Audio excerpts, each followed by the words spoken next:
What's up, people? Happy Thursday. Hope all of you are having a wonderful day so far. Let me get down to business. Elizabeth. Elizabeth.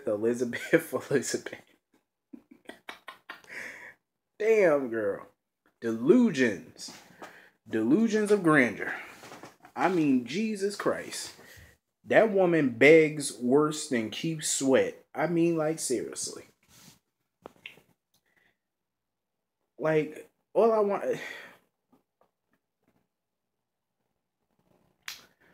Elizabeth. I'm speechless. She gave a hell of a performance today. I mean, my goodness. He just kept telling her, I can't live in a life of lies. She basically was saying, yes, we can. Like, bitch,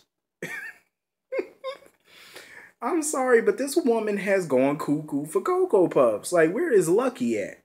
Come back, file for custody of these kids. Like, my God. Jason, file for custody of Jake. Like, seriously, these kids should not be in the vicinity of this woman. She's fucking loony. I mean, we think people like Helena Cassadine and Jerry Jacks are crazy, but they ain't got shit on this bitch. I mean, Jesus, she defended every action she made, every choice. She defended it as love. Damn, bitch. You are so misconstrued. Where's her parents? I just want to know. Ain't her father Jeff Weber? Where's her father? That's all I want to know. Where's her father? Where's her mother? God. Where's a straight jacket when you need it? Like, this woman needs to be in a padded room. She should not be in a scene of kids. I mean, like, seriously. She really believed everything she did was love. Bitch, if that's love, oh my God. Who need friends? I mean, come on, who needs enemies when they got friends like Elizabeth? Lord have mercy. She just believed everything she said. Like, she did not give a fuck about Danny. Like, every time Jason would mention Danny, she just would not, she would bypass it. Like, she would act like Danny's not even Jason's son. Like, really? Like, who gave her that right? And then she completely threw Nicholas under the bus. She threw that SOB under the bus so fast. But who gave her the right to play God? She keeps talking about, oh, I was afraid you would have left me. You damn right. Because you're mad. Because every time when it comes down to her and Sam, how many times has he chosen Sam over this bitch? More times than I can count. He chose to be with Sam. And she might as well go ahead and take that engagement ring off her finger. You might as well. Ain't no sense in keeping it. You might as well take that little ring off her finger. Off that finger. Just take it off. I'm going to tell you right now. Jason and Sam's love, you could tell how real it is. You could tell how their love is real. When Jason proposed to Sam, he did not have no ring. He gave that bitch a lug nut. He gave her a lug nut. And you want to know what? She loved that lug nut. She didn't care about bling. She didn't care about big ass diamonds like the one Patrick gave her. She didn't care about that stuff. That man gave her a lug nut. That's love. Because what woman would be okay with their significant other proposing with a lug nut instead of a ring? What woman would be okay? You think Carly would be okay with that if Sonny gave her a lug nut? Hell no. Carly would be cussing him the hell out from here all the way to Beijing. Like, for real. You can't tell me I'm not telling the truth on this. Like, seriously, that's love. When a motherfucker give you a lug nut, I want to know this from some of you women viewers that may be married or got a significant other. If you're so much in love with that person, if your husband or your boyfriend, your whatever, proposed to you and gave you a lug nut as a ring, what would your reaction be to that? I just want to know. I want to know a genuine answer. I want to know. Because let me tell you something. When Sam, I remember watching that episode. I remember Maxie playing the whole engagement. But it kind of went wrong. It went left. So he proposed, I believe they were supposed to have the proposal on the rooftop of the penthouse. And I remember Jason had on a suit. He had on a blue shirt because I think blue brought out his eyes or something, they said. He proposed to Sam with a lug nut. She cherished that lug nut. She loved it. That was before he gave her an actual ring. That was before they got married. She loved that lug nut. She didn't get mad at him. She actually loved the sentiment behind it. She loved it. And that's real love. What he had with Elizabeth was fake. Like he said, that shit was faker than Jake Doe is. Seriously. That ain't real love. That is not real love. And Elizabeth, you should be ashamed of yourself. Like, I feel bad for her children. Because they have to be raised with the values that she teach. And her values are not all of that. These are values that you should not raise a child on. I'm sorry, but Child Protective Services, DCF should have took her kids. She's not a fit parent. First of all, you're living in a house that you can't even afford, that someone else bought for you. Because if it wasn't for Jason, they would be living in a fucking 2-3 bedroom apartment. Elizabeth can't afford that house in the suburbs. That's why Jason bought it when they had Jake.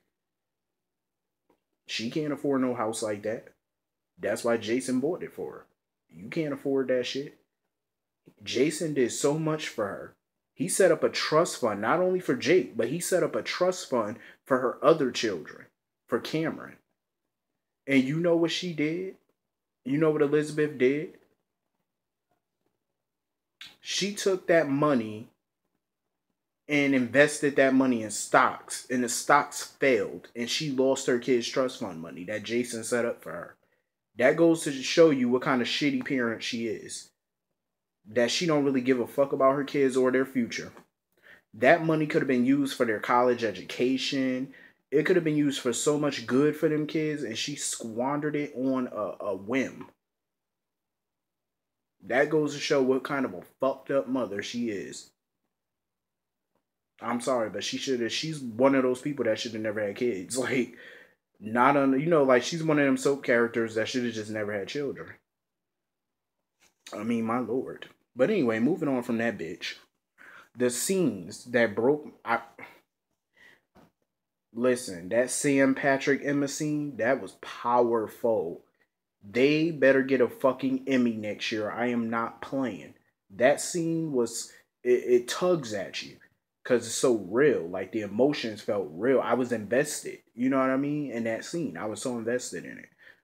And I felt bad for everybody involved. Usually in a scene like that, I just feel bad for the kid. But I feel bad for everybody. Because there was real, genuine feelings there.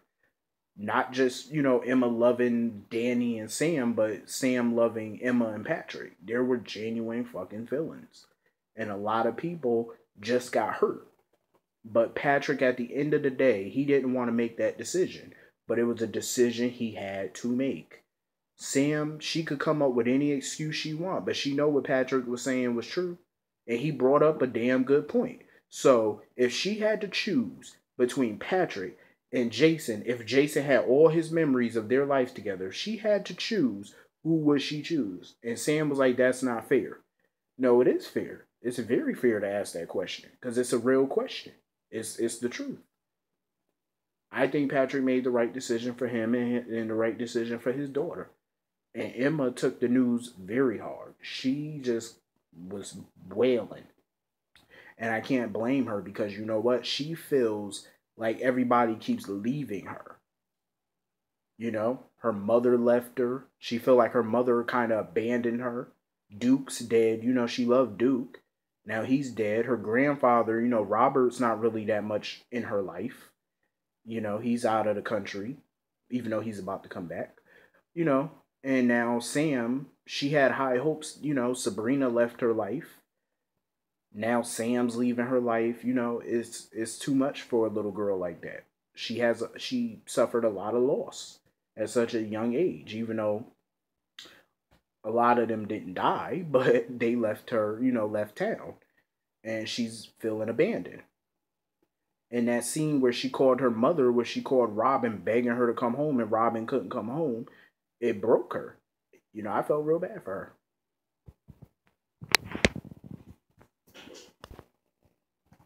So anyway, Jerry Jacks, basically like Jerry Jacks said, he inherited Robin. So apparently Helena is really dead. So Helena's really dead. She really did die, according to Jerry Jacks. And apparently Robin was supposed to keep Helena alive. Because, during the time Helena was poisoned, or not poisoned, allegedly, but during the time that she was sick, Robin, I guess, was working on a cure to keep her alive.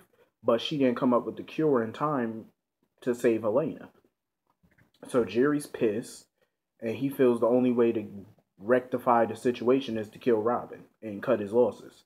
But she told him, begging him to keep her alive and bring Helena's body to her so she can run the cure and test it to see if it worked. My thing is, she should be able to revive Helena. Shit, she did it before, and that was on a gunshot wound. So this should be cupcakes compared to that. Because trying to bring somebody back to life ain't easy. I don't get why she can't just use the same drugs or chemicals or whatever she used before to bring her back. Why she can't use it now? Unless she don't have that formula no more.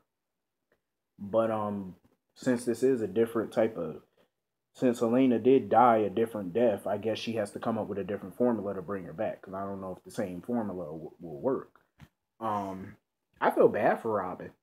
Like, she's basically been on and off as a kidnapped person since 2012. And that's a lot. Like, for the last 3 years, she's basically been a kidnapped victim, held in captivity for the last 3 years. She only had a breath of fresh air last year. And then she had to leave again to be kidnapped again, held hostage. I feel bad for her. Like, I really do. I feel bad for her. Like, she's missing out on a quality time with her daughter. Like, that's a lot. So I guess Jerry Jacks decided to give her one more chance to bring Helena back. So she got 48 hours to come up with a new cure. And if she don't come up with one, he's going to kill her. So it looks like Patrick, Anna, and Robert have 48 hours to get Robin back. Or she's buzzard meat. Anyway, moving the fuck on. Olivia. I sing her praises. Hallelujah. She spoke the truth to Valerie. And then Dante come in there like a jackass. Like, the way he was talking to Olivia, I wanted to knock him the fuck out. I said, who is he talking to like that? That's your mother. And you're talking to her like that? Like, seriously, what is going on with Dante? Like, what is this? He know damn well Lulu would not be okay with that home-wrecking bitch around her son. Like, she won't. How would you feel if she had Johnny Zakar around your child? How would you feel if she had Dylan around your child? He wouldn't like it. Feeling like another dude is taking your place. Or your son likes that person better than your ass. Like, he's the son of a bitch the way he's been acting. And Valerie sitting there trying to play innocent. Oh, bitch, go sit down. Have several seats. You is not no innocent little flower. Please, you lost your flower a long time ago, bitch. Ugh. Cheaters make me sick. They really do. Like, I don't know what's going on with Dante, but he need to get it together because that Sonny side of him is coming out a little too much. I'm telling you, he acting just like Sonny now. A little womanizer. God. Little mini Corinthos. Little mini Don. You bitch. Anyway. Lulu. I like her and Johnny together. I do. I like it. Johnny was a snarky little bastard with Dylan. But I liked it, though. Because Dylan need to shut the fuck up. Sitting there, oh, I'm going to call the police. Oh, shut the fuck up and put that phone down and put a sock in it. He need to have a drink. Damn, loosen him up or something. I'm going to call the police. Oh, bitch, please. You ain't calling nothing. All the times your mother broke the law. You should be used to it by now. Anyway. Dylan need to just shut the hell up. He know he gonna be quiet. And technically he do owe Lulu. Because he did embarrass her. So keep quiet and shut up. But Lulu though, she was gonna she changed her mind about the plan with Johnny or whatever. Until Olivia showed up and told Lulu what the fuck happened at the apartment. Olivia done sparked interest again. Because Lulu is back on the warpath. She told Johnny that she's going to resurrect their plan to hurt Valerie or to get her the hell out of their life. My question is, I'm all for getting revenge on Valerie. I just think that Lulu should not do anything physical to her. At least not have Johnny do physical harm to her. I think they should come up with a clever plan to at least get some type of revenge on this bitch. Get her fired, fuck with her. You know, Johnny's good at blackmailing people. Maybe he could dig up some dirt on the bitch. Maybe he could hire somebody to put some cocaine in her car. It's a hell of a plan. Get her sent to Rikers on a cocaine charge. Who knows? But anyway, if Dante and Lulu keep saying that they marriage over, Dante keeps saying his. Now Dante seems like he's starting to regret fucking with Valerie, because now he's starting to see what's going on, and it seems Olivia's words is registering, which is a good thing. But anyway, I think that's everything in this episode. Yeah, I think that's everything. Yeah, I think that's everything. If I forgot something, just let me know. But anyway, I hope all you have a great day. See you all tomorrow. Have a great day.